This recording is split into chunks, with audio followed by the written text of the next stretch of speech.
I am Private First Class Erickson Bacunawa, Infantry, Philippine Army. Isa sa unang tatlo na Gold Crosser ng 89 Infantry Makatao Battalion. Nakuha ko ang aking Gold Cross dahil na ambush namin yung kalaban.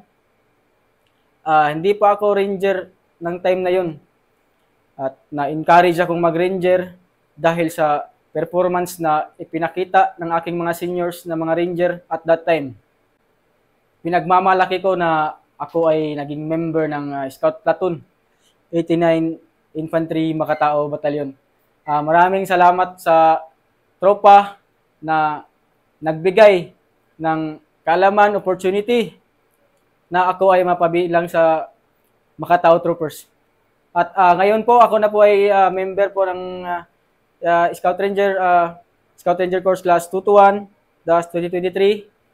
Ini-encourage ko po ang ating tropa na mag-undergo ng Scout Ranger Course. Thank you. Thank you, sir. Thank you.